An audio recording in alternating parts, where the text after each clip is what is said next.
adik-adik Nusantara, semoga semuanya tetap sehat dan tetap semangat. Baik, hari ini kita akan belajar Bahasa Indonesia kelas 9 dengan materi menelaah struktur dan ciri kebahasaan pidato persuasif. Pada struktur pidato persuasif, itu ada 3, pendahuluan, isi pidato, dan penutup. Pada pendahuluan itu terdapat salam pembuka. Ada ucapan sapaan sebagai penghormatan, dan yang terakhir ada ucapan syukur. Sedangkan pada isi pidato, atau kita sebut dengan bagian inti dari pidato, itu terdapat beberapa pendapat, gagasan, alasan, dan data pendukung, serta pesan berupa himbauan atau ajakan yang disampaikan oleh pembicara. Artinya, yang disampaikan oleh orang yang berpidato. Dan yang terakhir, pada strukturnya di bagian penutup, itu berisi harapan agar gagasan dan pesan yang disampaikan bermanfaat bagi pendengar. Ada permohonan maaf kepada pendengar jika ada kesalahan dan kehilafan. Ada ucapan terima kasih kepada pendengar. Dan yang terakhir, ditutup oleh salam penutup. Ini ada contoh sebuah teks pidato persuasif beserta strukturnya. Nah, di sini adalah pembukaan ya.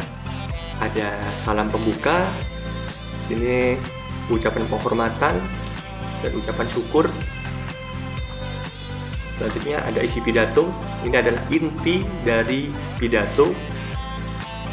Dan yang terakhir ada penutup. Di sini ada kesimpulan atau penutup dari isi materi, ada salam penutup juga, dan ada permohonan maaf. Ini sebagai penutup dari pidato.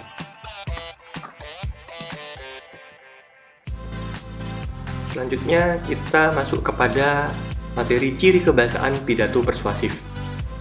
Yang pertama ada penggunaan kata sapaan. Kata sapaan sebagai ucapan penghormatan dalam sebuah pidato. Biasanya dimulai dengan menyebutkan orang yang dianggap lebih penting jabatannya terlebih dahulu, dan kemudian seterusnya, sampai dengan jabatan yang paling bawah. Contoh misalnya, kalau di bidang pendidikan atau di sekolah, biasanya yang disebutkan duluan adalah yang terhormat Bapak Kepala Sekolah. Selanjutnya dilanjutkan oleh Bapak Ibu Guru, wali kelas, kemudian staf tata usaha, baru yang terakhir adalah seluruh siswa. Selanjutnya ada penggunaan kalimat aktif. Kalimat aktif di sini merupakan sebuah kalimat yang memiliki subjek aktif dalam melakukan kegiatan atau aktivitas tertentu. Contoh, kita harus menjaga kebersihan lingkungan agar tercipta kehidupan yang layak dan sejahtera. Nah, di sini sudah jelas ya, ada kata menjaga sebagai kalimat aktif. Selanjutnya ada penggunaan kalimat persuasif. Di sini kalimat persuasif adalah kalimat yang isinya mengajak seseorang untuk melakukan sesuatu. Contoh, ada kata-kata ajakan sebagai penanda. Di sini kata ajakannya adalah marilah. Atau contoh lainnya bisa ayo, hendaknya. Itu adalah kalimat persuasif. Di sini contoh kalimatnya, marilah kedepannya kita sebagai umat manusia dapat lebih giat lagi dalam menjaga kebersihan lingkungan.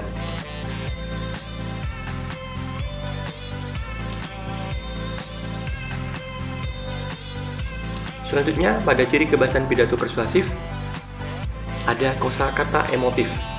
Kosakata emotif adalah sebuah kosakata yang berhubungan dengan perasaan yang bisa membuat para pendengar tersentuh.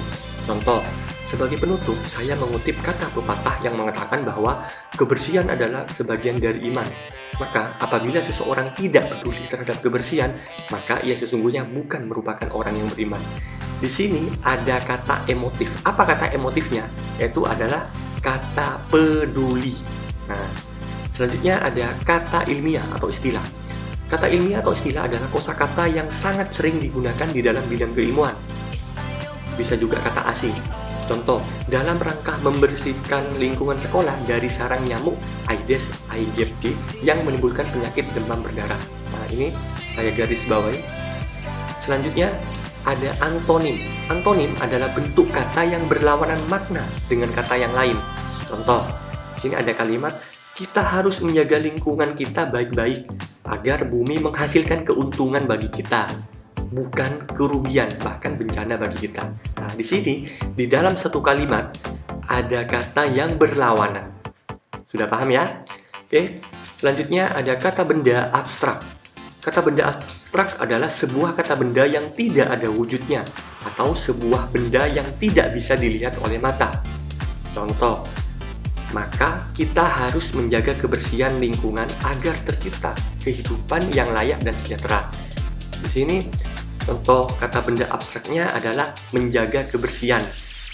Selanjutnya ada lagi kalimat lain, kita selalu diajarkan untuk menebarkan kebaikan kepada orang lain tanpa memandang suku, agama, ataupun warna kulit. Yang di sini kata benda abstraknya adalah menebarkan kebaikan. Bagaimana? Sudah paham adik-adik? Baik, kita lanjut ke materi yang selanjutnya. Nah, di sini ada sebuah contoh teks pidato persuasif beserta ciri kebahasannya. Sini sudah jelas ya. Sini ada kata sapaan. Ini Assalamualaikum warahmatullahi wabarakatuh, itu adalah salam pembuka. Ini yang terhormat Bapak Kepala Sekolah, Bapak Ibu Wali Kelas, teman-teman yang saya banggakan, itu adalah kata sapaan. Ini juga ada antonim. Nah, ada satu kalimat yang mengandung antonim. Contohnya, kita harus menjaga lingkungan kita baik-baik agar bumi menghasilkan keuntungan bagi kita, bukan kerugian, bahkan bencana bagi kita. Nah, itu saya kasih tanda garis bawah ya, adik-adik. Selanjutnya ada kalimat aktif. Nah, maka kita harus menjaga kebersihan lingkungan agar tercipta kehidupan yang layak dan sejahtera. Penandanya adalah kata menjaga. Itu adalah contoh penanda untuk kalimat aktif. Ada lagi yaitu kata ilmiah di sini. I guess, I get it. Dan selanjutnya di sini ada kosakata emotif.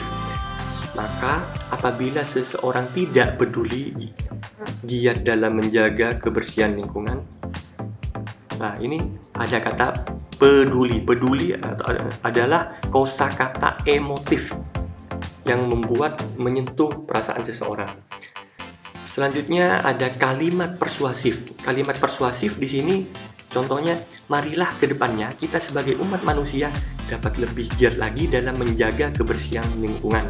Nah, di sini kata-kata sebagai penanda persuasifnya yaitu adalah kata marilah.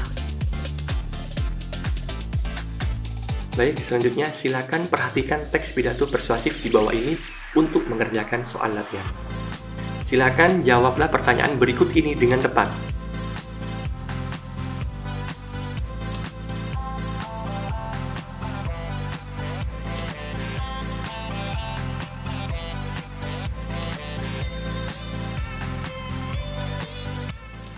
Terima kasih. Sampai jumpa pada materi bahasa Indonesia yang akan datang. Jangan lupa like, komen, dan subscribe ya.